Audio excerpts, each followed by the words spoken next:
Student, welcome back to my YouTube channel base of education मंत्रा।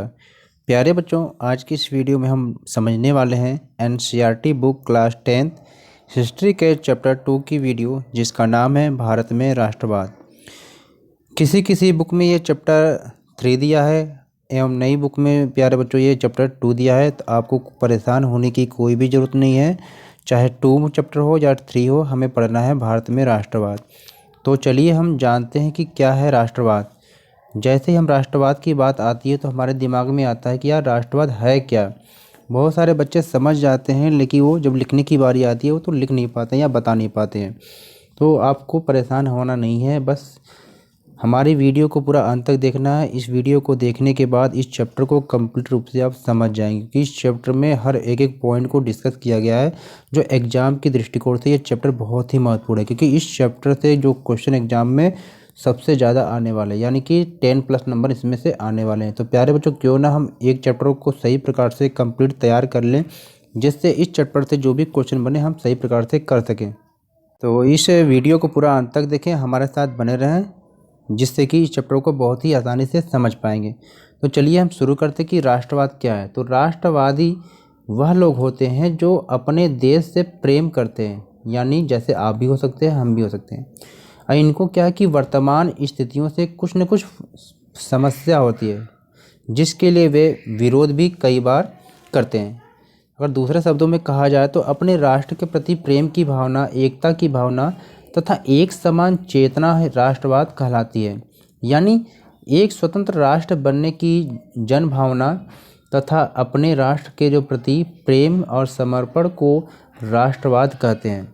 जैसे अगर आप देखते हैं कि जिस देश में हम रहते हैं, जैसे मान लीजिए हम भारत में रहते हैं, तो जिस देश में हम रहते हैं अगर उस पर कोई भी खतरा आता है तो हम सब क्या है, मिलकर उसका सामना करते हैं। चाहे वह भले ही लोग अलग अलग भाषा के बोलने वाले लोग हों, अलग अलग धर्म के लोग हैं, उस समय हम सभी लोग मिलकर क्या करते हैं, उस देश से या उस मुसीबत से हम सामना करते हैं। जैसे आप देखते हैं कि जब भी राष्ट्रगान बजता है या होता है तो हमें एक अलग से ही क्या है फीलिंग होती है, यानी वो क्या है, राष्ट्रवाद है। या जब भारत का किसी अन्य देश के साथ क्रिकेट मैच होता है, चाहे पाकिस्तान के साथ हो या ऑस्ट्रेलिया के साथ हो या किसी के साथ भी हो, तो हम यह सोचते हैं कि हमारा प्लेयर आउट ना हो जाए। उस समय हम यह भूल जाते हैं कि कौन सा प्लेयर किस स्टेट से है, किस धर्म से है, किस भाषा को बोलता है। केवल हम उस समय यही सोचते हैं कि हम क्या हैं, भारतीय हैं। तो यह फीलिंग जो है वह राष्ट्रवाद है, यानी कि राष्ट्र के प्रति जो प्रेम है, जो लगाव है, वह राष्ट्रवाद है। तो इस चैप्टर में हम कुछ महत्वपूर्ण घटनाओं को पढ़ने वाले हैं, यानी कि इस चैप्टर में हम 1915 से लेकर 1914 तक की घटनाओं को एक एक करके पढ़ने और समझने वाले हैं। तो चलिए हम शुरू करते हैं अपनी वीडियो को। तो वीडियो की शुरुआत हम कुछ महत्वपूर्ण घटनाओं से करते हैं। तो चलिए करते हैं। तो देख रहे होंगे प्यारे बच्चों आप कि ये हमारा क्लास 10th इतिहास में भारत में राष्ट्रवाद चैप्टर है, जो एग्ज़ाम के दृष्टिकोण से बहुत ही महत्वपूर्ण है। तो इस चैप्टर को मिस न करना, वीडियो को पूरा देखना। इसमें अब क्या है कि सबसे पहले जो घटना घटती है कि 1915 में, जैसा कि आप सभी जानते हैं कि महात्मा गांधी जी दक्षिण अफ्रीका से भारत लौटे थे। तो सबसे पहले हम महत्वपूर्ण जो है डेट है इसको देख लेते हैं, इसके बाद इसी पॉइंट में हम क्या डिस्कस करेंगे डिटेल से चैप्टर में। तो 1916 में जो घटना घटी थी, 16 में किसी किसी बुक में 16 दे रखा है, किसी में 17, लेकिन आपके एनसीईआरटी की किताब में 17 दे रखा है। तो ये नील सत्याग्रह था, जिसको हम चंपारण सत्याग्रह भी करते हैं। ये बिहार राज्य में घटना घटी थी। और 1917 में जो घटना घटी थी खेड़ा सत्याग्रह, ये क्या है, गुजरात में है। और 1918 में जो घटना घटी थी, यह प्रथम विश्व युद्ध भी इस टाइम पर शुरू हुआ था। यानी कि प्रथम विश्व जो 1914 में शुरू हुआ था, और प्रथम विश्व युद्ध का जो अंत ये 1918 में हो गया था। और इसी टाइम में अहमदाबाद आंदोलन भी शुरू हुआ था।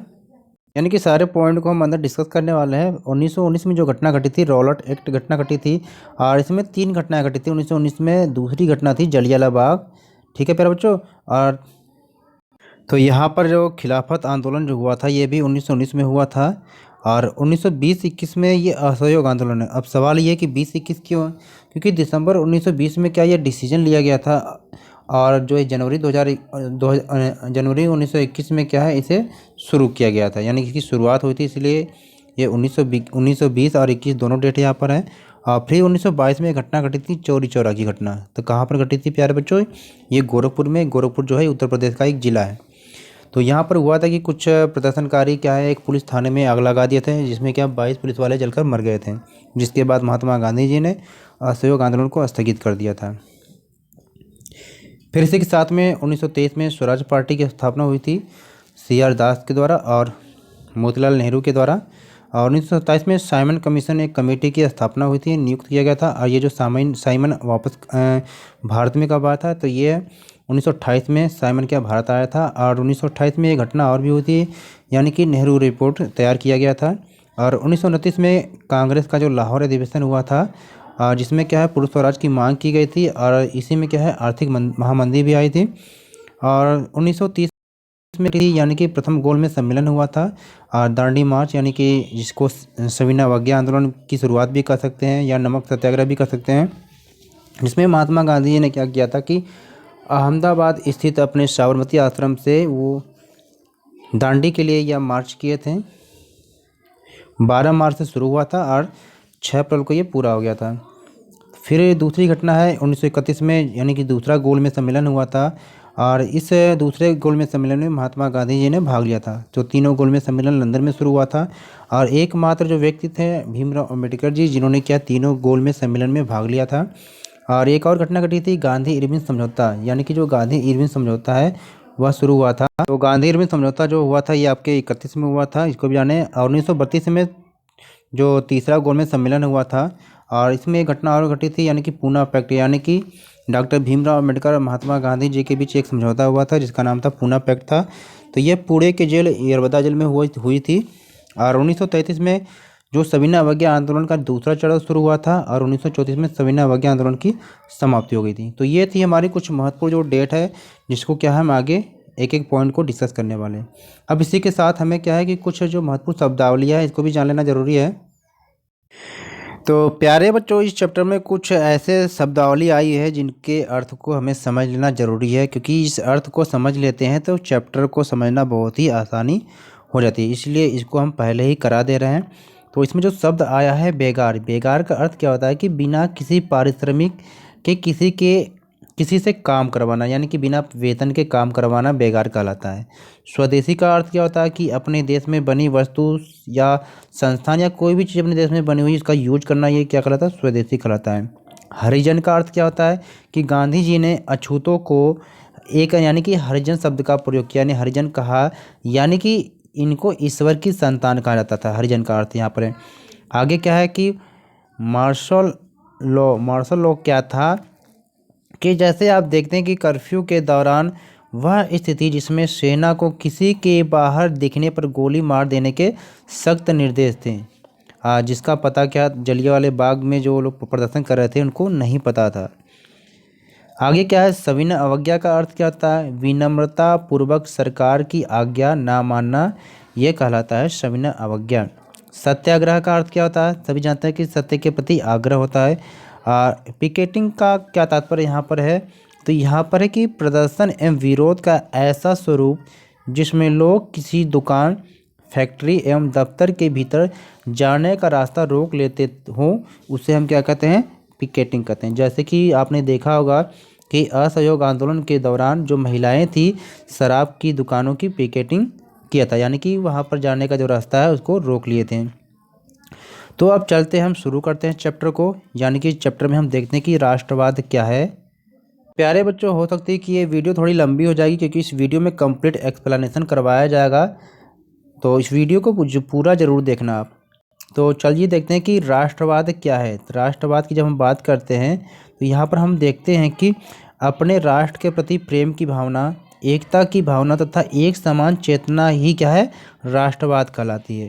या ये कह सकते हैं कि एक स्वतंत्र राष्ट्र बनने की जन भावना तथा अपने राष्ट्र के प्रति प्रेम और समर्पण को भी क्या राष्ट्रवाद का नाम दिया जाता है। या दूसरे शब्दों में कह सकते हैं कि जिस देश में हम रहते हैं अगर उस पर कोई भी खतरा आता है तो हम सभी लोग क्या करते हैं कि मिलकर उसका सामना करते हैं, चाहे हम लोग भले ही विभिन्न भाषाई समूह के क्यों न हो। तो यही क्या राष्ट्रवाद कहलाता है। अब फिर क्या देखते हैं कि अब हमें ये जान लेना ज़रूरी है कि भारत में जो राष्ट्रवाद को जो जन्म देने वाले कौन कौन से ऐसे कारक हैं या यूँ कह सकते हैं कि राष्ट्रवाद कैसे उभरा, क्योंकि हम हर एक घटना को स्टेप बाय स्टेप देखने वाले हैं। तो पहला इसमें पॉइंट दिया गया कि भारत में राष्ट्रवाद की जो शुरुआत हुई थी, तो ये क्या हुई थी कि ब्रिटिश, इसमें क्या है कि ब्रिटिश का बहुत बड़ा हाथ था। यानी कि क्या हाथ था, लोग क्या है औपनिवेशिक शासन, यानी कि लोगों ने क्या किया था, औपनिवेशिक शासन में एकता का परिचय दिया। यानी कि जब ब्रिटिश का शासन था भारत में, तो उस समय सभी लोगों ने एकता का परिचय दिया, यानी कि मिलजुल कर लोगों ने क्या किया कि अंग्रेजों का सामना किया था। आगे क्या कि औपनिवेशिक काल में उत्पीड़न लोगों को एकता के सूत्र में बांधने का भी काम किया था, जिससे कई समूह क्या एक साथ हो गए थे, क्योंकि इसमें सभी लोग प्रताड़ित हो रहे थे। तो सभी लोग क्या मिलजुल कर इसका क्या सामना किए। आगे क्या कि गांधी जी के नेतृत्व में भी क्या कांग्रेस ने एक आंदोलन के माध्यम से भी क्या किया, लोगों को क्या है एक समूह में खड़ा करने की कोशिश की। यानी कि जब गांधी जी भी दक्षिण अफ्रीका से वापस आए थे, तो सत्याग्रह के माध्यम से क्या है सबको क्या एकजुट किए, और उन्होंने क्या किया, एक आंदोलन के माध्यम से लोगों को एक साथ खड़ा करने की कोशिश किया था। आगे क्या है कि भारत में आधुनिक राष्ट्रवाद का जो विकास है, ये उपनिवेशवाद विरोधी आंदोलन से भी क्या जुड़ा हुआ था। अब क्या है प्यारे बच्चों, अब यहाँ पर हम देखते हैं कि सत्याग्रह, सत्याग्रह का अर्थ क्या होता है। तो सत्याग्रह का विचार आया कहाँ से, तो यहाँ पर जब देखते हैं तो सत्याग्रह का सबसे पहले अर्थ यहाँ पर होता है कि सत्य के प्रति आग्रह, यानी कि आपको लड़ाई झगड़ा नहीं करना है, आपको केवल आग्रह करना है। क्या करना है, तो गांधी जी के अगर अनुसार देखा जाए तो सत्याग्रह के जो विचार थे, विचार में यदि आपका जो उद्देश्य सच्चा है, यदि आपका जो संघर्ष जो है अन्याय के खिलाफ है, तो उत्पीड़क यानी कि जो आपको प्रताड़ित कर रहा है, उत्पीड़क से मुकाबला करने के लिए आपको किसी भी शारीरिक बल की आवश्यकता नहीं होती है। क्यों नहीं होती है, जैसे कि जिसके कारण अंग्रेज़ों को अगर भागने पर मजबूर कर दिया, यानी कि एक ऐसी घटना थी जिसके कारण क्या है अंग्रेज़ों को भागने पर मजबूर कर दिया गया। यानी कि गांधी जी जैसे 1888 में जब अंग्रेज चले गए थे उच्च शिक्षा के लिए, और जब वापस आए तो फिर क्या ये दक्षिण अफ्रीका भी चले गए थे, और 1893 से 1915 तक इन्होंने क्या दक्षिण अफ्रीका में रहे, और वहाँ पर भी उन्होंने क्या है रंग भेद की नीति को भी इन्होंने देखा था और वहाँ पर सत्याग्रह चलाया था।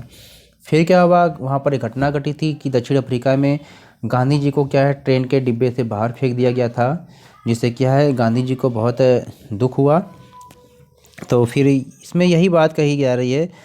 फिर आगे क्या है कि गांधी जी का विश्वास था कि अहिंसा का यह जो धर्म है सभी भारतीयों को एकता के सूत्र में बांध सकता है, क्योंकि इसका जो प्रयोग है महात्मा गांधी जी ने दक्षिण अफ्रीका में रंगभेद की नीति में या रंगभेद आंदोलन में यूज कर चुके थे। तो अब जब यहाँ पर हम बात करते हैं कि जब महात्मा गांधी जी दक्षिण अफ्रीका से भारत वापस आए, तो यहाँ पर आते ही महात्मा गांधी जी ने 3 महत्वपूर्ण सत्याग्रह या आंदोलन चलाए। वो कौन कौन से थे इसको देखते हैं।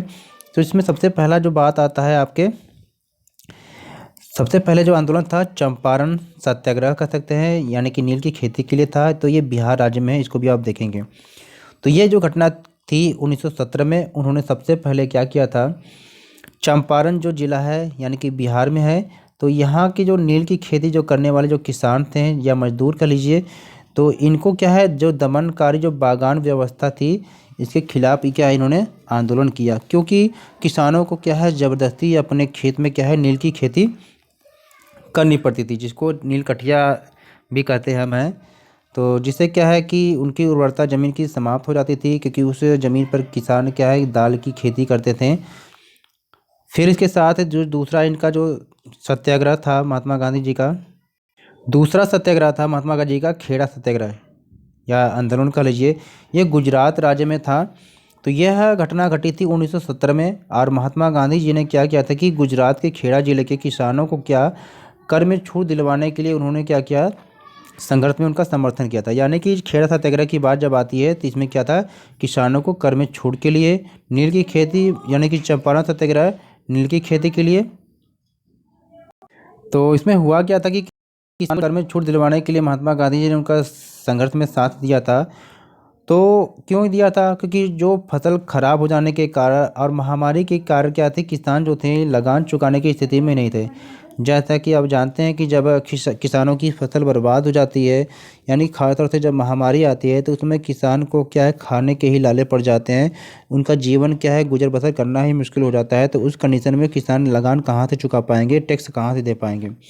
फिर तीसरा जो महत्वपूर्ण आंदोलन हुआ था महात्मा गांधी जी का, वो अहमदाबाद गुजरात में था, जिसको अहमदाबाद आंदोलन के रूप में भी जानते हैं। तो यह घटना घटी थी 1918 में। तो गांधी जी ने अहमदाबाद के जो कपास मिल के मजदूर थे, इनके समर्थन में उन्होंने क्या किया था, सत्याग्रह यानी कि आंदोलन आयोजित किया था। यहाँ पर आप देख रहे हैं कि महात्मा गांधी जी ने क्या है, कपास मिल मजदूरों के लिए समर्थन में यहाँ पर सत्याग्रह किया था। फिर देखते हैं आगे कौन से आंदोलन आने वाले हैं। तो अब इसकी हम शुरुआत, थोड़ा सा पृष्ठभूमि देख लेते हैं कि प्रथम विश्व युद्ध के द्वारा किस प्रकार से, यानी कि प्रथम विश्व युद्ध का जो प्रभाव भारतीयों पर किस प्रकार से पड़ा।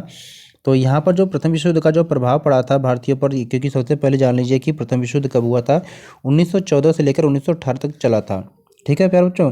तो भारतीयों पर जो इनका जो प्रभाव पड़ा, इसमें हम आर्थिक और राजनीतिक प्रभाव को देखते हैं।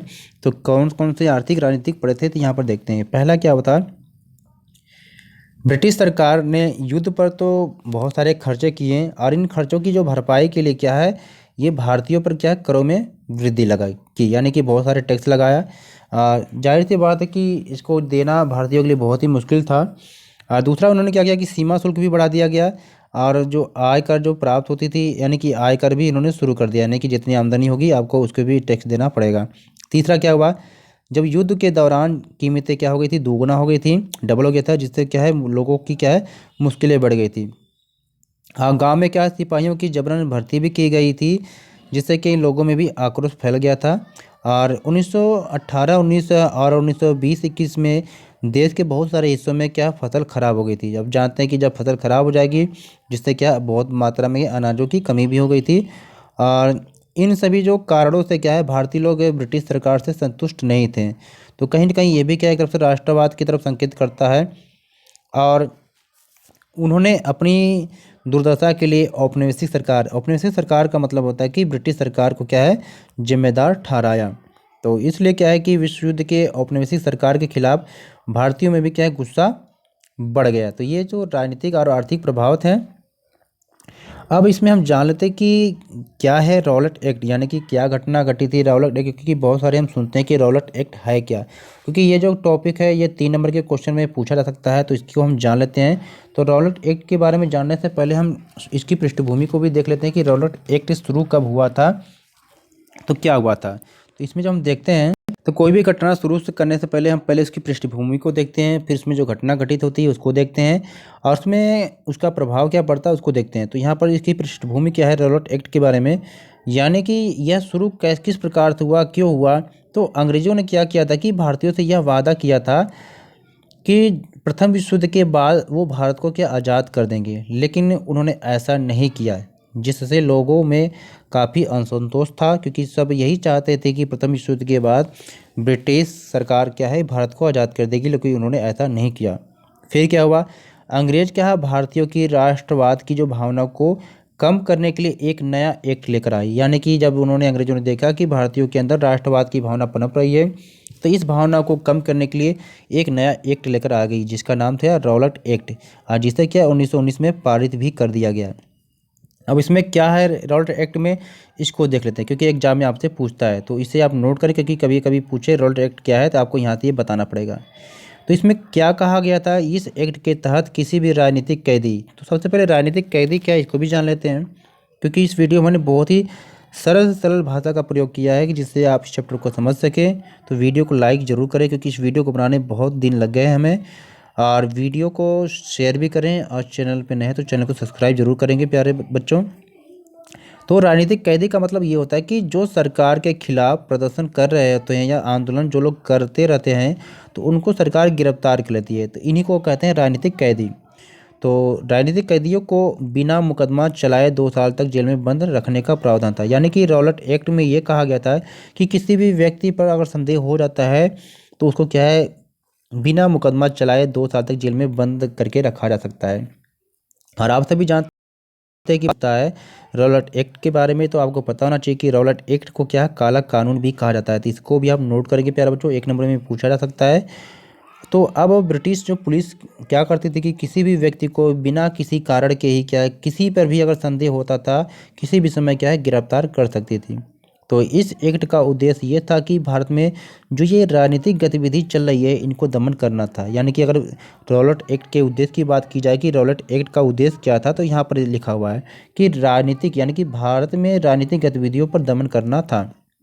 दूसरा क्या है कि इस कानून से लोगों में बहुत सी नाराज़गी थी, क्योंकि लोगों की आज़ादी पर भी क्या प्रतिबंध लगा दिया गया था। यानी कि अब क्या लोग आज़ादी से इधर उधर नहीं जा सकते थे।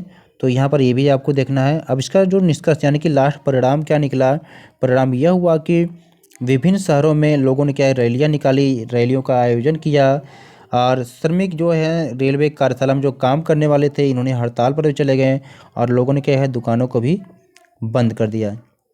फिर इसके बाद एक नई घटना घटी जो पूरे देश को क्या झकझोर कर रख दिया। यह घटना कौन सा था? जलियांवाला बाग की घटना थी। तो जलियांवाला बाग में क्या घटना घटी थी, क्यों घटी थी, इसको भी हम देखते हैं। चित्र में आप देख रहे हैं किस प्रकार से क्या चारों तरफ से पुलिस खड़ी होकर निहत्थे लोगों पर क्या है गोलियां फायर कर रही थी। तो यह घटना कहाँ घटी थी? क्योंकि आपके एग्जाम में भी 3 नंबर में या 5 नंबर में ये पूछा जाता है जलियांवाला बाग हत्याकांड के बारे में। तो सबसे पहले जलियांवाला बाग हत्याकांड की जो घटना घटी थी प्यारे बच्चों, ये 13 अप्रैल 1919 को घटी थी। और यह जो घटना घटी थी ये अमृतसर पंजाब यानी कि पंजाब राज्य में अमृतसर शहर है वहाँ पर घटी थी। तो इसको आप जान लीजिए क्योंकि ये सारे बहुत ही एग्जाम के दृष्टिकोण से पॉइंट है कि कब घटना घटी थी, कहाँ घटी थी, ये जो है मैप में भी पूछा जाता है। तो इसको आप देखेंगे। तो ये घटना जब घटी थी उस दिन अमृतसर में क्या हुआ था कि बहुत सारे गांव वाले आए थे। क्यों आए थे? क्योंकि वहाँ पर वार्षिक वैसाखी मेला लगा था। तो उस मेले में भाग लेने के लिए जलियांवाला बाग के मैदान में सभी लोग क्या इकट्ठा हुए थे। और कई लोग तो ऐसे थे जो रॉलेट एक्ट जो कानून लागू हुआ था इस दमनकारी कानून का विरोध प्रकट करने के लिए भी लोग इकट्ठा हुए थे। लेकिन यह हुआ कि यह मैदान जो था चारों तरफ से बंद था, यानी कि बाहर निकलने के लिए केवल एक ही रास्ता था, जिसका फ़ायदा जनरल डायर ने उठाया। तो बस ये था कि ये थोड़ा सा जो ये बाग था प्यारे बच्चों ये शहर से बाहर था। यानी कि शहर से बाहर होने के कारण वहाँ पर जितने भी लोग इकट्ठा हुए थे उनको यह नहीं पता था, क्या नहीं पता था कि मार्शल लॉ के बारे में नहीं पता था जो लागू किया जा चुका था। अब ये क्या था इसको भी देखते हैं। तो ये क्या था कि पूरे शहर को क्या है सैनिकों के अंडर में लगा दिया गया था। यानी कि क्योंकि रॉलेट एक्ट के खिलाफ क्या लोग विरोध कर रहे थे। जैसा अभी हमने शुरू में पढ़ा था कि क्या था मार्शल लॉ, क्योंकि कर्फ्यू के दौरान होता है कि वह स्थिति जब होती है जिसमें सेना को क्या है किसी के बाहर दिखने पर गोली मारने के कड़े यानी कि सख्त से निर्देश दिए जाते हैं, और जिसका शिकार यहाँ की जनता हो गई। क्या हो गई? क्योंकि जनरल डायर ने क्या किया हथियारबंद सैनिकों के साथ वहाँ पहुँच गई, और फिर उन्होंने क्या किया कि बाहर निकलने के सारे रास्ते यहाँ पे देख रहे हैं ना कि बाहर यहाँ पहुँचने के बाद उन्होंने गोली फायर कर दिया, और बाहर निकलने के जो सारे रास्ते क्या थे बंद थे।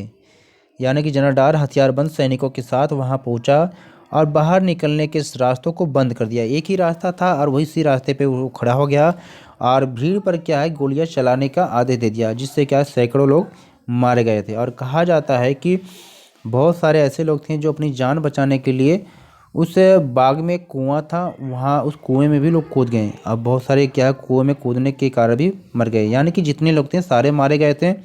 और जैसा ही आप सभी जानते हैं कि लोगों को क्या है जलियांवाला बाग की खबर जब हुई तो बहुत सारे भारतीय शहरों में लोग क्या सड़कों पर जमा हो गए थे, और इस घटना से बहुत सारे जो नेता थे दुखी थे। और रविन्द्रनाथ टैगोर ने इस घटना से दुखी होकर जो उनको उपाधि अंग्रेजों ने दी थी नाइटहुड की, तो उस उपाधि को उन्होंने क्या है वापस कर दिया। फिर बात करते हैं खिलाफत आंदोलन की। क्या है खिलाफत आंदोलन? हमसे स्पष्ट होता है कि खिलाफत करना यानी कि बगावत करना। ये भी घटना 1919 में घटी थी। तो क्या घटी थी? इस घटना की पृष्ठभूमि को देख लेते हैं कि जब प्रथम विश्व युद्ध हुआ था तो उसमें एक ग्रुप में आपके तुर्की था, तुर्की देश, और दूसरे में अपोजिट साइड में आपका ब्रिटेन यानी इंग्लैंड था। तो जो ऑटोमन तुर्की होती इसकी हार हो गई थी, और हारने के कारण लोगों में ये अफवाह फैल गई थी कि जो ऑटोमन सम्राट यानी जिसके खलीफा हम कहते हैं, तो ये खलीफा कौन से होते हैं तुर्की के, यानी इनको क्या है मुस्लिम जगत के धर्मगुरु की संज्ञा दी जाती है। यानी कि जो मुस्लिम समुदाय है उन्हें अपना क्या है धर्मगुरु मानता है। उस पर क्या है एक कठोर शांति संधि थोपी जाएगी। अब यह घटना सुनते ही, यह खबर सुनते ही जो मुस्लिम समुदाय थे ये क्या है काफ़ी नाराज़ हो गए थे।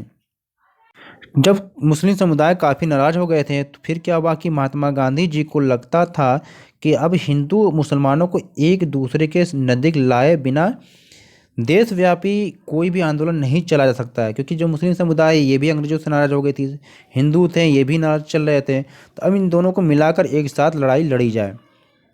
तो खलीफा की जो अस्थायी शक्तियाँ थी और खलीफा का जो समर्थन करने के लिए लोगों ने क्या किया, मार्च 1919 में जो भारतीय मुसलमान थे इनके द्वारा क्या है मुंबई में एक खिलाफत समिति का गठन किया गया था।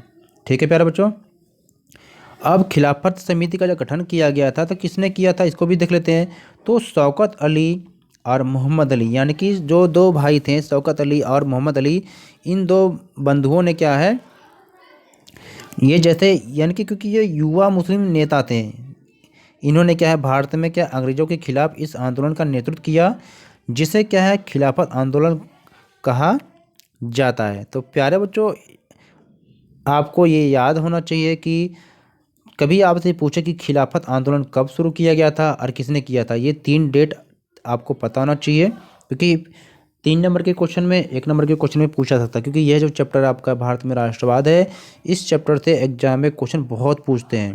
तो इस चैप्टर को सही से तैयार कर लेने पर आपको क्या है सारे क्वेश्चन के आंसर आपको पता चल जाएगा, क्योंकि हमें होता है क्या हम चैप्टर को कंप्लीट पढ़ें, क्वेश्चन अपने आप तैयार हो जाएंगे। फिर यहाँ पर क्या हुआ था कि सितंबर 1920 में कांग्रेस ने क्या किया था कि कांग्रेस के कोलकाता अधिवेशन में उन्होंने खिलाफत के साथ साथ स्वराज के समर्थन में एक असहयोग आंदोलन शुरू करने की आवश्यकता के लिए अन्य नेताओं को क्या आश्वस्त किया। चलते हैं आगे प्यारे बच्चों। अब इसी के साथ ही क्या असहयोग आंदोलन भी शुरू हो गया। असहयोग आंदोलन जिसका तात्पर्य है कि सहयोग न करना, जैसा कि आप देख रहे हैं। तो अब असहयोग आंदोलन शुरू करने से पहले हमें ये जान लेना जरूरी है कि असहयोग आंदोलन का अर्थ क्या होता है। तो यह असहयोग आंदोलन का अर्थ होता है सहयोग ना करना। तो जैसा कि हम जानते हैं कि जो असहयोग आंदोलन है इसकी शुरुआत कब हुई थी, यानी कि यह जो असहयोग आंदोलन था दिसंबर 1920 में डिसीजन लिया गया था और जनवरी 1921 से इसे क्या है शुरू कर दिया गया था, यानी तो इसलिए 1920-21 लिखा गया है, तो इसको भी आप देखेंगे। ठीक है प्यारे बच्चों, तो चलिए आगे देखते हैं कि असहयोग आंदोलन में क्या क्या हुआ था, यानी कि इस आंदोलन का उद्देश्य क्या था।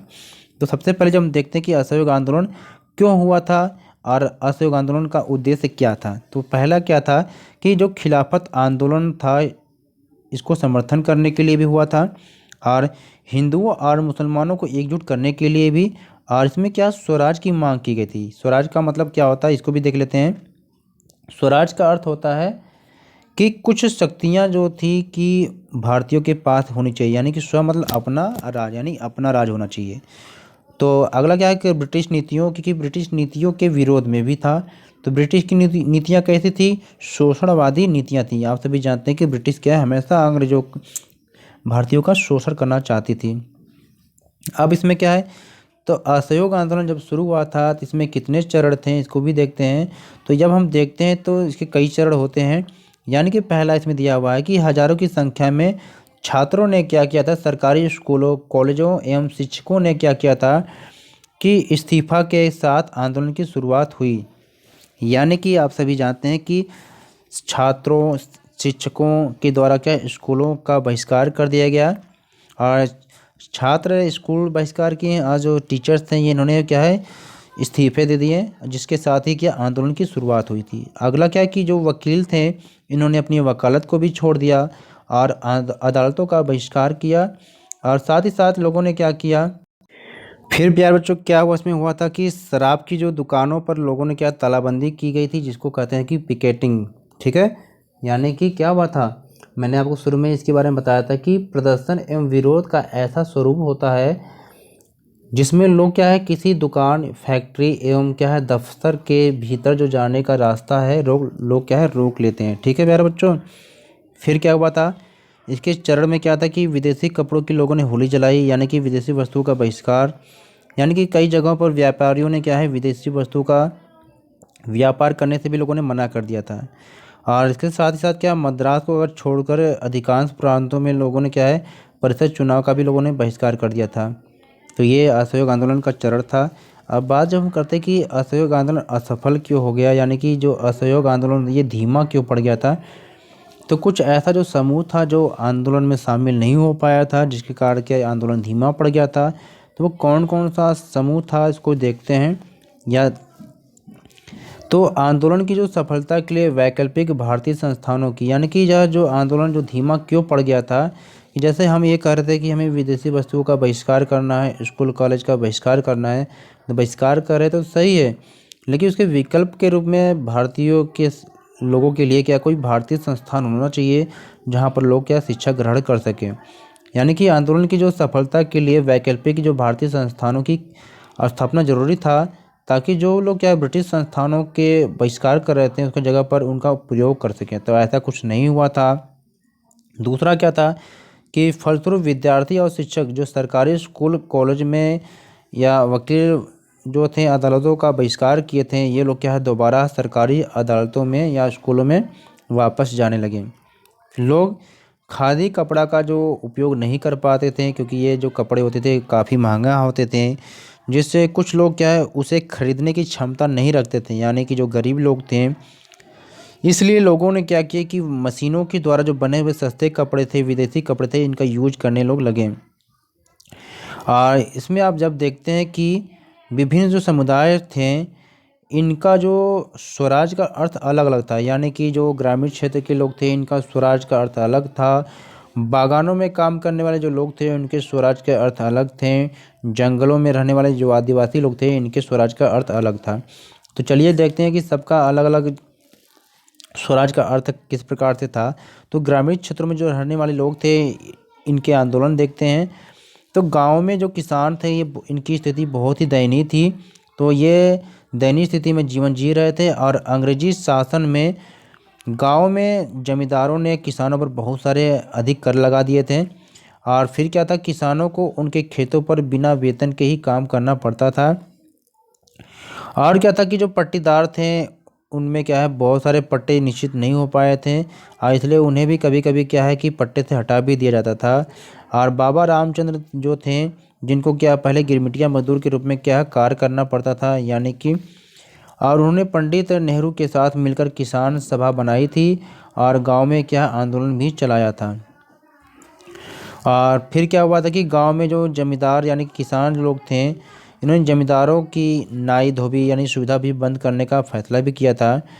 और बाकी क्या था कि उन्होंने यह समझा कि इस आंदोलन का मतलब अब कोई कोई क्या लगान नहीं भरेगा, यानी कि यहाँ पर लगान कर लीजिए, यानी कोई लगान नहीं भरेगा और उन्हें उनकी ज़मीन वापस मिल जाएगी। ठीक है, यानी अब कोई क्या है लगान नहीं भरेगा और उन्हें अपनी यानी उनकी ज़मीन वापस मिल जाएगी। तो इसलिए क्या उन्होंने हिंसा का रास्ता अपनाया और जमींदारों के घर एवं अनाज भी लूटना उन्होंने शुरू कर दिया, यानी कि जहाँ भंडार होते थे वहाँ लूटना शुरू कर दिया था। और किसानों में अगर देखा जाए तो उनके लिए जो स्वराज का जो अर्थ क्या था कि उन्हें लगता था कि लगान में कटौती होगी, जमींदारी प्रथा का उन्मूलन कर दिया जाएगा, आज उनकी जो ज़मीन है उन्हें क्या वापस मिल जाएगी, यानी कि उनका बंटवारा हो जाएगा। और बाकी जंगलों में जो विद्रोह हुआ उसमें क्या हुआ था कि जो आदिवासी जो लोग थे ये अंग्रेजी सरकार द्वारा जो बड़े बड़े जंगलों में लोगों के दाखिले पर पाबंदी लगा देने से परेशान और क्रोधित थे, क्योंकि आदिवासी पहले क्या था इनका जो सारा जो जीवन जंगलों पर ही निर्भर था। जब धीरे धीरे यहाँ पर अंग्रेज आने लगे तो अंग्रेज ने क्या किया, आदिवासियों को उनके ही जंगल में जाने से प्रतिबंध लगा दिया, जिससे क्या है उनका जीवन बहुत ही क्या है कष्टमय हो गया। तो फिर इसी प्रकार से आदिवासी जो लोग थे ये अंग्रेजी सरकार के द्वारा बड़े बड़े जंगलों में जो दाखिले के द्वारा इन पर पाबंदी लगाई दी गई थी, जिससे बहुत सारे परेशान थे और क्रोधित थे। फिर क्या है, जब सरकार ने उन्हें सड़क निर्माण के लिए जबरन बेकार करने पर मजबूर किया तो उन्होंने क्या है बगावत कर दिया। अब यहाँ जब बात की जाती है कि उनके नेता का नाम क्या है, तो जो इनका नेता का नाम आपको पता होना चाहिए कि अलूरी सीताराम राजू, यानी कि ये जो घटना है ये आंध्र प्रदेश की बात है। तो इसमें आपसे पूछा जाता है कि भाई इनके नेता का नाम क्या है, तो अलूरी सीताराम राजू था, इसको भी जाने। ये जो कि क्या है इन्होंने अपने आप को क्या है ईश्वर का अवतार बताया था, और उसने क्या है लोगों को खाली यानी इन लोगों को यानी कि उसने लोगों को खादी पहनने और शराब छोड़ने के लिए क्या है प्रेरित किया, क्योंकि वह गांधी जी के विचारों से बहुत अधिक प्रभावित थे। कौन? अल्लूरी सीताराम राजू।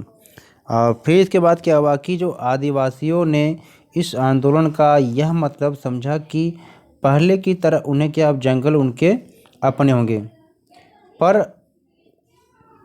क्या हुआ, उन्हीं का ही अधिकार, कि पहले की तरह जंगल अब उनके अपने हैं और उन पर उन्हीं का ही अधिकार है। उन्होंने इस प्रकार से समझ लिया। अब क्या हुआ था, उसके नेतृत्व में आंध्र प्रदेश की जो गुडेम पहाड़ियों के जो गुडेम विद्रोहियों ने क्या किया, पुलिस थानों पर हमले किए, ब्रिटिश अफसरों को मारने का भी प्रयास किया गया एवं गुरिल्ला युद्ध भी चलाया गया था, कि जिसके कारण क्या हुआ था कि 1924 में अल्लूरी सीताराम राजू को क्या फांसी दे दी गई थी। क्योंकि आप सभी जानते हैं कि जो अंग्रेज है वो किसी को इस अपराध के लिए छोड़ते नहीं थे, यानी कि बहुत क्रूर नीति अपनाई थी उन्होंने। अब इसमें देखा जाए तो आदिवासियों के लिए स्वराज का अर्थ क्या था, तो वो यही समझते थे कि उनको क्या है वन कानून की समाप्ति कर दिया जाए, यानी कि उनको वनों में आने जाने के लिए छूट मिल जाए पहले की तरह, बेगार की समाप्ति भी कर दी जाए और वनों पर क्या पुनः उनका अधिकार हो जाए। फिर क्या था, अब बागानों में के जो श्रमिक थे उनका आंदोलन किस प्रकार से हुआ और उनके लिए स्वराज का अर्थ क्या था, इसको भी हम देख लेते हैं। तो 1859 के जो अंतर्देशीय प्रावधान जो अधिनियम बनाया गया था, इसके तहत क्या था कि बागान मजदूरों को बागान से बाहर जाने की अनुमति अब नहीं थी, यानी कि वो बागान से बाहर नहीं निकल सकते थे। अब इसमें क्या है, मजदूरों के लिए जो आज़ादी का मतलब था वो तो यही समझते थे कि उन चार दीवारों से जब चाहे आ जा सकते थे, क्योंकि वो यही सोचते थे कि जब यहाँ से आ जा सकते थे, लेकिन उनको क्या है कैद करके रखा गया था। जब उन्होंने इस आंदोलन के बारे में सुना तो हजारों मजदूर क्या है अपने अफसरों के आदेश मानने से इनकार कर दिए थे और फिर वे बागान छोड़कर अपने घर भागने लगे और उन्हें लगता था कि अब उन्हें गांव में अपनी ज़मीन मिल जाएगी, लेकिन ऐसा हुआ नहीं, क्योंकि लेकिन वे अपनी मंजिल तक नहीं पहुंच सके। कारण क्या था कि रेलवे और स्टीमरों की जो हड़ताल के कारण क्या था, वे रास्ते में ही फंस गए थे, जिसके कारण अंग्रेज क्या उन्हें दोबारा पकड़ लिए थे। और इसी के साथ ही फिर असहयोग आंदोलन के प्रभाव को भी देखते हैं कि असहयोग आंदोलन के क्या क्या प्रभाव पड़े और किस क्षेत्र पे पड़े थे, उनको भी हम देख लेते हैं, जान लेते हैं। तो सबसे पहला जो प्रभाव जो देखने को मिलता है इसका सामाजिक प्रभाव है। क्या समाज पर प्रभाव पड़ा, यानी कि इसकी जो शुरुआत ही मध्य वर्ग से हुई थी और विद्यार्थियों ने क्या स्कूल कॉलेज को छोड़ दिया था। हेड मास्टर कर लीजिए, यानी हेड मास्टरों एवं शिक्षकों ने इस्तीफा दे दिए थे, यानी हेड मास्टरों एवं शिक्षकों ने इस्तीफा दे दिए और वकीलों ने क्या किया, मुकदमा लड़ाना बंद कर दिया था। और इसका जो आर्थिक प्रभाव अगर देखा जाए तो विदेशी सामान का बहिष्कार किया गया था और शराब की दुकानों की क्या है,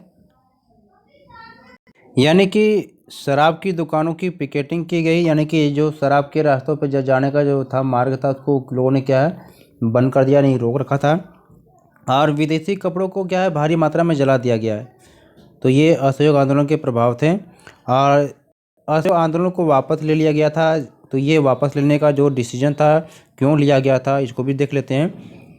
कभी कभी आपके एग्जाम में पूछा जाता है कि असहयोग आंदोलन किस घटना के बाद स्थगित कर दिया गया था, तो आपको पता होना चाहिए कि 5 फरवरी 1922 को 5 फरवरी 1922 को उत्तर प्रदेश राज्य के गोरखपुर जिला में चौरी चौरा नामक स्थान पे क्या हुआ था कि बाजार से गुजर रहा एक जो शांतिपूर्वक जो जुलूस था, इन्होंने क्या किया था कि पुलिस के साथ इसके साथ एक हिंसक टकराव हो गया था, यानी कि इसके बदल जो ये जो शांतिपूर्वक जो प्रदर्शन था ये कि हिंसक जो टकराव में बदल गया था, जिसमें हुआ क्या था कि 22 पुलिस वालों को ही लोगों ने क्या किया कि थाने में बंद करके जिंदा जला दिया। तो इस घटना से क्या हुआ कि जितने भी पुलिस वाले थे सारे मारे गए थे और इस घटना से महात्मा गांधी जी दुखी हो गए थे, क्योंकि आप सभी जानते हैं कि जो महात्मा गांधी जी अहिंसा के पुजारी थे, ये जहाँ भी थोड़ा सा ही हिंसा देखते थे ये क्या है दुखी हो जाते थे। इसलिए उन्होंने क्या किया, इस घटना के बारे में सुनते ही गांधी जी ने जो असहयोग आंदोलन चला रहे थे इन्होंने उसको वापस करने का ऐलान कर दिया, यानी कि आंदोलन को स्थगित कर दिया, जैसे चित्र में आप देख रहे हैं। तो फिर इसके बाद एक नई घटना हुई, यानी कि एक नई पार्टी की स्थापना की गई जिसका नाम था स्वराज पार्टी। तो इस पार्टी की स्थापना को लेकर क्या उद्देश्य था, इसको भी देख लेते हैं। तो सबसे पहले इसमें 1 के नंबर या 2 नंबर के क्वेश्चन इस टॉपिक से पूछते हैं, जैसे कि स्वराज पार्टी की स्थापना कब हुई थी, किसने स्थापना किया था, बस ये इस टॉपिक से यही क्वेश्चन पूछता है। तो आपको देखना है कि स्वराज पार्टी का गठन कब हुआ था, जनवरी 1923 में, यानी कि 1923 याद होना चाहिए आपको। और इसकी स्थापना CR दास और मोतीलाल नेहरू के द्वारा किया गया था। फिर क्या था, यह कांग्रेस पार्टी के भीतर एक नई पार्टी थी, यानी कि जो इसके सदस्य थे कांग्रेस पार्टी में थे और उसी के अंदर ही क्या है एक नई पार्टी की स्थापना की थी। तो स्वराज पार्टी के गठन के क्या कारण थे इसको देख लेते हैं। तो पहला कारण जब देखते हैं तो कुछ जो कांग्रेसी जो नेता थे ये असहयोग आंदोलन को बंद करने के जो गांधी जी के जो फैसले थे इससे वो नाराज थे। ठीक है, अगला क्या था, कांग्रेस पार्टी ने परिषद जो चुनाव हुआ था इसका बहिष्कार कर दिया था, लेकिन लोगों ने सोचा कि नहीं हमें क्या है चुनाव लड़ना है। तो जिसका अर्थ भी क्या लोगों ने कि स्वराज पार्टी की स्थापना किया। अब इसी के साथ एक साइमन कमीशन बनाया गया था। साइमन कमीशन क्या बना हुआ था, तो ये साइमन कमीशन भारत आया था। तो जब साइमन कमीशन भारत आया था तो लोगों ने इसका जो स्वागत इस प्रकार से किया था कि साइमन गो बैक। तो साइमन कमीशन में कौन सी घटना घटी थी, क्यों ये लोगों ने कहा था, इसको देखते हैं। तो 1927 में सर जॉन साइमन की जो क्या है अध्यक्षता में एक कमीशन की नियुक्त किया गया था, जिसमें के 7 सदस्य थे, जिसमें कि साइमन को अध्यक्ष बनाया गया था, जिसे साइमन कमीशन के नाम से भी जानते हैं। तो यह जो साइमन कमीशन बनाया गया था 1928 में भारत वापस आया था। तो यह साइमन कमीशन जो भारत आया था तो यह भारत में संवैधानिक प्रणाली के कामकाज को देखने और परिवर्तन का सुझाव देने के लिए नियुक्त किया गया था। यानी कि भारत में क्या है प्रशासन में सुधारों के संबंध में सुझाव देने हेतु ये आया था। यानी कि साइमन कमीशन की जब नियुक्त की गई थी तो ये भारत में प्रशासन में क्या है सुधारों के संबंध में ये सुझाव देने के लिए ये आया था। लेकिन जब ये भारत आया तो लोगों ने इसका जो स्वागत कुछ इस प्रकार से किया, साइमन गो बैक के नारे से किया। यानी कि जब साइमन कमीशन भारत आया तो उसका स्वागत लोगों ने कि साइमन गो बैक के नारों से के साथ इनका लोगों ने स्वागत किया। जैसा कि चित्र में देख रहे हैं कि गो बैक के नारे लगाए गए। कारण क्या था कि क्योंकि इस कमीशन में एक भी जो सदस्य था ये भारतीय नहीं था, यानी कि जितने भी सदस्य थे वे सारे ब्रिटिश थे। और कांग्रेस और मुस्लिम लीग सहित सभी दलों ने क्या किया प्रदर्शनों में भाग लिया, यानी कि सभी लोगों ने इसका बहिष्कार किया। और इसी के साथ एक रिपोर्ट पेश की गई थी, नेहरू रिपोर्ट। तो इस टॉपिक से आपसे बस 1 नंबर के क्वेश्चन पूछे जाते हैं कि नेहरू रिपोर्ट कब पेश किया गया था। तो इसको आप जानेंगे कि 1928 में नेहरू रिपोर्ट पेश किया गया था। तो नेहरू रिपोर्ट जो इसे अगस्त 1928 में प्रस्तुत किया गया था, ये जो 1928 में प्रस्तुत किया गया था तो पंडित मोतीलाल नेहरू की अध्यक्षता में भारतीय संविधान के मसौदे को तैयार करने के लिए 1 या 8 सदस्यों वाली समिति बनाई गई थी। तो इस समिति ने प्रस्तावित संविधान का जो प्रारूप प्रस्तुत किया था उसे ही क्या है नेहरू रिपोर्ट के नाम से पुकारा जाता है। और इसी के बाद हम एक महत्वपूर्ण घटना को देखते हैं जिसको हम बोलते हैं लाहौर अधिवेशन। यानी कि कांग्रेस का जो लाहौर अधिवेशन शुरू हुआ था 1929 में, तो उसमें क्या है पूर्ण स्वराज की मांग की गई थी। यानी कि लोगों ने अब कहा कि नहीं अब हमें क्या है पूर्ण स्वराज चाहिए। तो इसे हम लाहौर अधिवेशन कह लीजिए या पूर्ण स्वराज की मांग कर लीजिए, ये सारी घटना 1929 में घटती है। तो ये क्या हुआ था इसमें, क्योंकि पहली बार लोगों ने क्या एक युवा नेता के माध्यम से जो पंडित जवाहरलाल नेहरू थे इनको लोगों ने क्या कांग्रेस पार्टी के अध्यक्ष के रूप में देखा, यानी कि वो अध्यक्ष बनाया। 8 दिसंबर 1929 में जवाहरलाल नेहरू की अध्यक्षता में जब लाहौर अधिवेशन हुआ था कांग्रेस का, तो उसमें लोगों ने क्या पूर्ण स्वराज यानी कि भारत के लिए पूर्ण स्वतंत्रता की मांग का प्रस्ताव क्या है पारित किया गया था। तो यह घोषित किया गया कि यदि ब्रिटिश सरकार 1 वर्ष के अगर भीतर स्वशासन अगर नहीं देती है तो क्या 26 जनवरी 1930 को स्वतंत्रता यानी कि स्वतंत्र दिवस के रूप में मनाया जाएगा। और यह तब तक मनाया जाएगा जब तक सरकार क्या है वास्तविक स्वतंत्रता हमारे हाथ में नहीं दे देती है, यानी तब हर साल में मनाया जाएगा। और इसीलिए जब भारत आज़ाद हो गया तो इसी दिन यानी कि 26 जनवरी को क्या इसी दिन संविधान लागू हुआ। और इसी समय एक और घटना घटी जिसका नाम है भारत पर आर्थिक महामंदी, यानी कि महामंदी का दौर गुजरा 1929 में शुरू हुआ और 33 तक ये चला। तो आर्थिक महामंदी का जो प्रभाव भारत पर कितना पड़ा इसको भी देखते हैं। तो कृषि की जो कीमतें थी ये क्या गिरनी शुरू हो गई और किसी वस्तुओं की जो मांग है दिनों दिन क्या इसमें गिरावट आई और किसानों को क्या अपनी फसल बेचना और राजस्व का जो भुगतान करना बहुत ही मुश्किल हो गया था। अब पूरा देश क्या आर्थिक संकट में था, जिससे क्या है बेरोजगारी बहुत बढ़ी। बेरोजगारी बढ़ने के साथ साथ लोगों के क्या गरीबी भी बढ़ गई, क्योंकि जब बेरोजगारी होगी तो गरीबी बढ़ेगी। और व्यापारी दोनों क्या है बर्बाद हो गए थे। बड़े बड़े कारखानों में क्या है ताला लग गए थे, यानी कि बंद करना पड़ गया था। इससे क्या हुआ, राष्ट्रीय आंदोलन को एक बहुत ही बड़ा बल मिला। लोगों को लगा कि यह सब क्या है ब्रिटिश सरकार के कारण है, यानी ये सारे जो घटना घटी थी जिसके कारण से लोगों को यह लगा कि ये सारे जो घटना है ब्रिटिश सरकार के कारण ही है। यानी कि जो महामंदी आ रही है या बेरोजगारी आ रही है या लोगों का व्यापार बंद हो जा रहा है, गरीबी आ रही है, तो इस सारे जो ये घटना है ये ब्रिटिश सरकार के कारण ही हो रहा है। यानी कि अब लोग क्या है ब्रिटिश सरकार के खिलाफ हो गए थे। अब क्या हुआ, जब अंग्रेज़ों ने देखा कि लोगों का क्या है विश्वास उन पे उठ रहा है, जब अंग्रेज़ों को यह लगा कि नमक यात्रा के कारण अंग्रेज़ों को यह एहसास हुआ या हो गया कि उनका जो राज है अब ज़्यादा दिन तक नहीं टिकने वाला है या नहीं टिक पाएगा, तब उन्होंने क्या है भारतीयों को सत्ता में हिस्सा देने की बात सोची, जिसके कारण क्या है लंदन में गोलमेज सम्मेलन का आयोजन किया गया। तो यहाँ पर देखते हैं, तो जैसा कि जानते हैं कि नमक यात्रा के कारण ही क्या है अंग्रेज़ों को यह एहसास हुआ था कि अब क्या है उनका राज क्या है ज़्यादा दिन तक नहीं टिक सकेगा, तो और उन्हें भारतीयों को क्या है सत्ता में हिस्सा देना पड़ेगा। तो इस लक्ष्य को ध्यान में रखते हुए ब्रिटिश सरकार ने लंदन में गोलमेज सम्मेलन का आयोजन किया। तो 3 गोलमेज सम्मेलन आयोजन किए गए थे और यह तीनों गोलमेज सम्मेलन लंदन में हुए थे, ताकि भारत के भावी संविधान पर चर्चा की जा सके। यानी कि गोलमेज सम्मेलन जो है लागू करने का यानी कि होने का उद्देश्य यही था कि भारत के जो भावी संविधान है इस पर चर्चा की जाएगी और भविष्य में जो चुनी हुई भारतीय सरकार बनेगी इनको क्या है शक्तियाँ दी जाएगी। इसके लिए संविधान पर चर्चा के लिए गोलमेज सम्मेलन क्या है आयोजित किया गया था। और आप सभी जानते हैं कि कांग्रेस के द्वारा यानी कि 3 गोलमेज सम्मेलन जो आयोजित किया गया था, इसको देखते हैं। तो प्रथम गोलमेज सम्मेलन जो आयोजित किया गया था नवंबर 30 से जनवरी 31 तक चला था, और जो द्वितीय था गोलमेज सम्मेलन सितंबर दिसंबर 1931 में ये हुआ था। तृतीय गोलमेज सम्मेलन जो हुआ था यह नवंबर दिसंबर 1932 में हुआ था। और जैसा कि आप सभी जानते हैं इसमें जो एग्ज़ाम के दृष्टिकोण से जो पॉइंट यहाँ पर बनते हैं जो बहुत महत्वपूर्ण है, तो इसको आप देख लीजिएगा। ये था कि गांधी जी केवल दूसरे गोलमेज सम्मेलन में भाग लिए थे। यानी कि आपसे ये पूछा जा सकता है कि गांधी जी किस गोलमेज सम्मेलन में भाग लिए थे, तो आपको ये पता होना चाहिए कि गांधी जी क्या है दूसरे गोलमेज सम्मेलन में भाग लिए थे।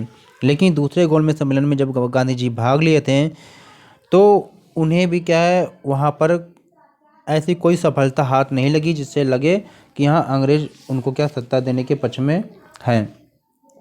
और एक पॉइंट और भी बहुत ही महत्वपूर्ण है कि कभी आपसे पूछा जा सकता है कि वह कौन सा ऐसा शख्स या व्यक्ति था जिन्होंने तीनों गोलमेज सम्मेलन में भाग लिया था, तो वो थे डॉक्टर भीमराव अंबेडकर जी, जिन्होंने तीनों गोलमेज सम्मेलन में भाग लिए थे। गोलमेज मतलब कि एक ऐसा राउंड टेबल था जहाँ पर सम्मेलन होता था, जैसे कि चित्र में आप देख रहे होंगे। आगे देखते हैं, तो सविनय अवज्ञा जो आंदोलन, ये बहुत ही महत्वपूर्ण टॉपिक है क्योंकि इस चैप्टर में 2 टॉपिक ऐसे महत्वपूर्ण है जिसकी डिटेल आप पढ़ लेते हैं तो उससे कोई ना कोई एग्जाम में क्वेश्चन 5 नंबर के 3 नंबर की जरूर पूछा जाएगा। एक असहयोग आंदोलन डिटेल में पढ़ लिए, सविनय अवज्ञा आंदोलन पढ़िए। तो सविनय अवज्ञा आंदोलन कह लीजिए या दांडी मार्च कर लीजिए या नमक आंदोलन कर लीजिए, यह घटना 1930 में घटी थी। इसको डिटेल देखते हैं। तो अब सवाल ये होता है कि सविनय अवज्ञा आंदोलन की जब हम बात करते हैं इसमें हम नमक कानून को देखते हैं कि नमक कानून तोड़ने के बाद यानी नमक बनाने से नमक कानून तोड़ने के द्वारा सविनय अवज्ञा आंदोलन की शुरुआत होती है, जिसके लिए महात्मा गांधी जी ने दांडी मार्च किया था। तो सबसे पहले इसमें कि नमक ही क्यों, तो इसमें देखते हैं कि नमक क्यों, यानी कि महात्मा गांधी जी नमक को ही क्यों अपना हथियार बनाया, क्यों बनाया देखते हैं। क्योंकि महात्मा गांधी जानते थे कि नमक को शक्तिशाली प्रतीक के रूप में इसलिए इन्होंने पाया कि यह राष्ट्र को एकता के सूत्र में बांध सकता है। क्यों बांध सकता है? क्योंकि नमक एक ऐसा चीज़ है जो हर भारत का हर प्रत्येक नागरिक यूज करता है, यानी कि सबकी रोज़मर्रा की ज़रूरत की चीज़ है। यानी कि हर प्रत्येक व्यक्ति नमक का यूज करता है, क्योंकि नमक क्या है, भोजन की सबसे आवश्यक वस्तुओं में से एक था जिसको प्रत्येक भारतीय द्वारा प्रयोग किया जाता था, चाहे वह गरीब हो या अमीर, हिंदू हो या मुसलमान, सभी के द्वारा क्या है, नमक का यूज किया जाता था। इसलिए महात्मा गांधी जी ने नमक का ही यूज किया। चित्र में आप देख रहे हैं, तो इस चित्र को बहुत ही ध्यान से आपको समझना है कि महात्मा गांधी जी साबरमती आश्रम से, यानी कि अहमदाबाद में साबरमती आश्रम से ये अपने क्या है 78 विश्वास पात्र अनुयायियों के साथ इन्होंने क्या किया था, वहाँ से यात्रा शुरू करते करते ये दांडी स्थान पे पहुँचे थे, जो समुद्र के किनारे एक शहर था। तो वहाँ पर ये 24 दिन की यात्रा इन्होंने शुरू किया था। 24 मील की यात्रा थी, जो 12 मार्च से शुरू होकर 6 अप्रैल तक इन्होंने कंप्लीट किया था। तो यहाँ पर हम देखते हैं कि दांडी मार्च यानी कि नमक आंदोलन, तो ये क्यों शुरू हुआ था, सबसे पहले इसकी पृष्ठभूमि देख लेते हैं। तो 31 जनवरी 1930 को गांधी जी ने लॉर्ड इरविन को क्या है 11 मांग का एक खत लिखा था। अब इसमें उद्योगपति से लेकर किसानों तक की सबकी मांग इसमें शामिल थी, और इसमें सबसे महत्वपूर्ण जो मांग थी नमक खत्म करने के लिए, क्योंकि जो नमक क्या है भोजन का एक अभिन्न हिस्सा था जिसका इस्तेमाल अमीर गरीब यानी सभी लोग समान रूप से करते थे। जब मार्च यानी 11 मार्च 1930 तक उनकी मांगों को नहीं माना गया था, तो महात्मा गांधी जी ने क्या किया कि अपने 78 जो विश्वस्त स्वयंसेवक थे या अनुयायी थे, उनके साथ इन्होंने साबरमती आश्रम से नमक यात्रा की शुरुआत की। यानी कि यह जो डेट है आपको याद होना चाहिए कि 12 मार्च 1930 से शुरू होकर 6 अप्रैल 1930 को यह दांडी पहुंचकर ये नमक कानून बनाने से क्या ये समाप्त हुआ। तो यह जो यात्रा थी 24 दिन की यात्रा थी, जो 24 मील की यात्रा थी, सफ़र थी, इसको कंप्लीट किया गया था। यानी अगर हम कह सकते हैं कि एक दिन में क्या है 100 मील की दूरी तय की गई थी। और यह समाप्त कब हुआ था, जब 6 अप्रैल 1930 को गांधी जी ने दांडी नामक स्थान पर जो पहुंचकर समुद्र के पानी को जो उबाल कर नमक कानून बनाकर, यानी कि नमक बनाकर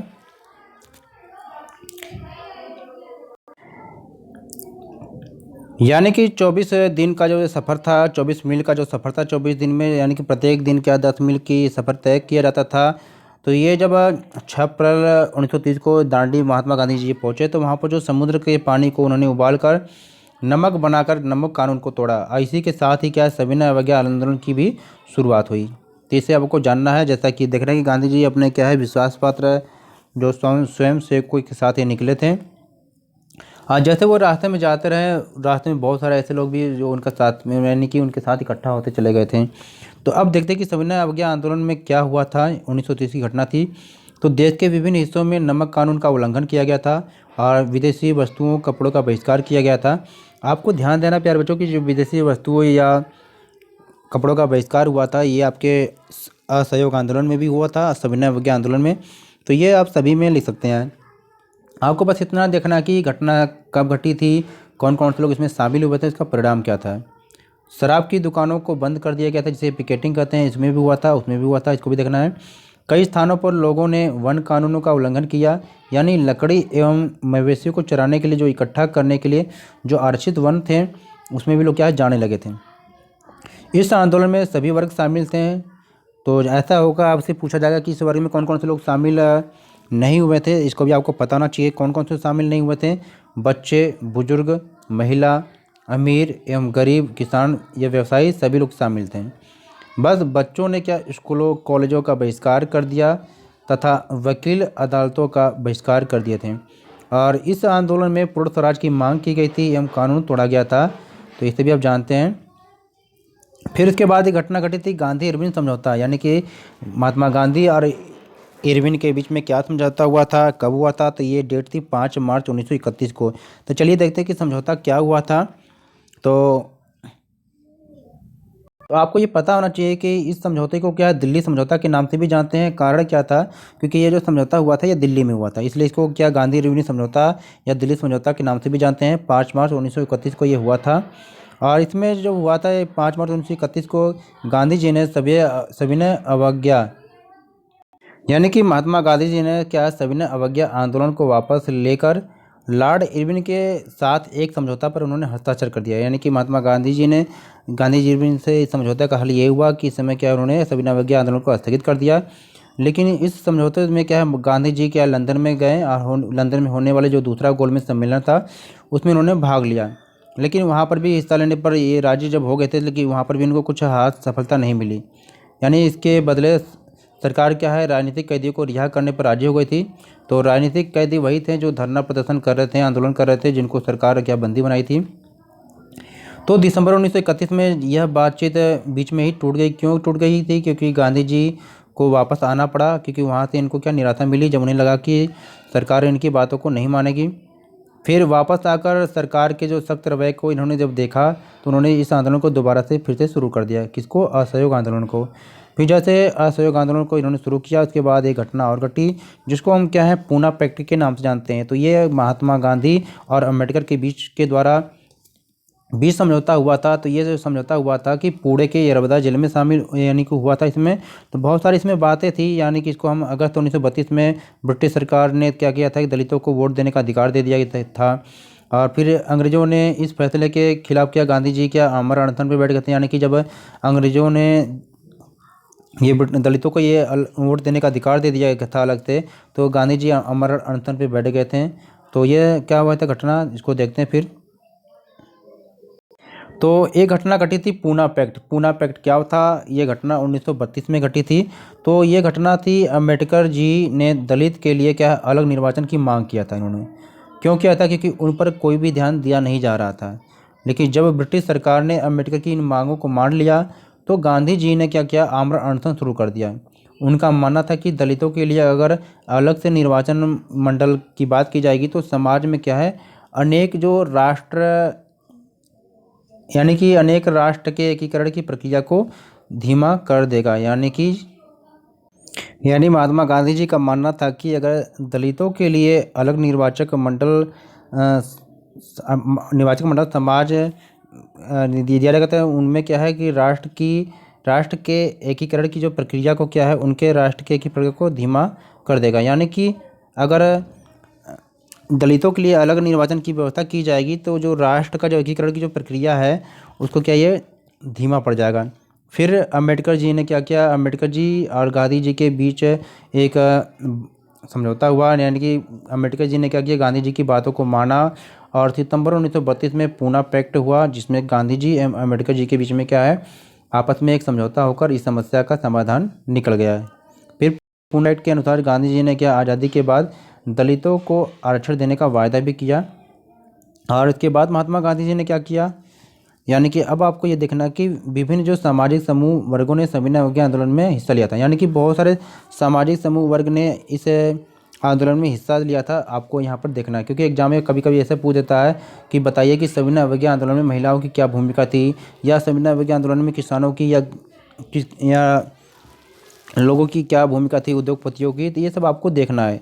तो सारे जो टॉपिक को आप पढ़ लेंगे तो कैसे भी होगा, आप कर लेंगे। तो एक बार प्लीज़ जितने भी बच्चे वीडियो को देख रहे हैं, वीडियो को लाइक ज़रूर करें और चैनल को सब्सक्राइब जरूर करेंगे, क्योंकि प्यारे बच्चों ये वीडियो स्पेशल आपके लिए बनाया जा रहा है, क्योंकि आपके एग्जाम के दृष्टिकोण से बनाया जा रहा है। क्योंकि जैसा कि ये सभी को पता है कि इस चैप्टर से बहुत सारे क्वेश्चन बनते हैं, इसलिए हमने सोचा कि क्यों ना इस चैप्टर को आपको बहुत ही आसानी से एक पूरे टॉपिक को कवर करा दिया जाए, जिससे कि इस चैप्टर से कोई भी क्वेश्चन आए आप एग्जाम में बहुत अच्छे तरीके से कर पाएँ। तो प्लीज़ वीडियो को लाइक ज़रूर करें प्यारे बच्चों, जिससे हमें लगे कि आप हमारी मेहनत क्या सफल हुई है। तो हम सारे चैप्टर की जो एक्सप्लेनेशन वीडियो बहुत जल्दी लेकर आ जाएंगे। और आपके एग्जाम यानी प्री बोर्ड की भी डेट आ गई, तो हम प्री बोर्ड के लिए आपके क्वेश्चन आंसर भी तैयार करेंगे, जो एग्जाम की दृष्टिकोण से भी महत्वपूर्ण होगा। आज चैनल को सब्सक्राइब भी जरूर करें और बेल आइकन को प्रेस जरूर करेंगे। चलिए हम देखते हैं कि विभिन्न सामाजिक वर्गों के द्वारा जो सविनय अवज्ञा आंदोलन में जो भाग लिए थे, वो कौन कौन से थे। तो इसमें से आप जब देखते हैं, पहले तो ये संपन्न वर्ग थे, यानी किसान वर्ग थे, इन्होंने जो शामिल हुए थे आंदोलन में। तो इनका क्या क्यों शामिल हुए थे? क्योंकि व्यापारिक फसलों की खेती के कारण और व्यापार में मंदी व गिरती कीमतों से परेशान होकर जब उनकी नगद आय खत्म होने लगी, तो उनके लिए सरकारी लगान चुकाना मुश्किल हो गया था। इसलिए संपन्न किसान भी क्या आंदोलन में शामिल हुए थे। तो इस भारी भरकम लगान से मुक्ति पाने के लिए उन्होंने क्या, गांधी जी के इस आंदोलन में भी बढ़ चढ़कर हिस्सा लिया था। इसी के साथ गरीब किसान भी शामिल हुए थे। क्यों शामिल हुए थे, इसको भी देखते हैं। तो गरीब किसान इसलिए शामिल हुए थे क्योंकि गरीब किसान लगान में कमी चाहते थे, क्योंकि वो लगान को देने की स्थिति में नहीं थे। और उनमें से बहुत सारे जो किसान थे, जो जमींदारों से पट्टे पर ज़मीन लेकर खेती करते थे, अब वे चाहते थे कि ज़मीन का जो किराया माफ़ कर दिया जाए कि तो बहुत सारे गरीब किसान भी थे, जैसे वो चाहते थे कि भाई कि उनके क्या है ज़मीन का जो किराया माफ़ कर दी जाए, क्योंकि महामंदी के कारण उनकी जो है जो ये नगद आमदनी है ये बिल्कुल ख़त्म होने लगी थी। इसलिए उन्होंने गांधी जी के इस आंदोलन में भी उन्होंने भी क्या है बढ़ चढ़ कर हिस्सा लिया।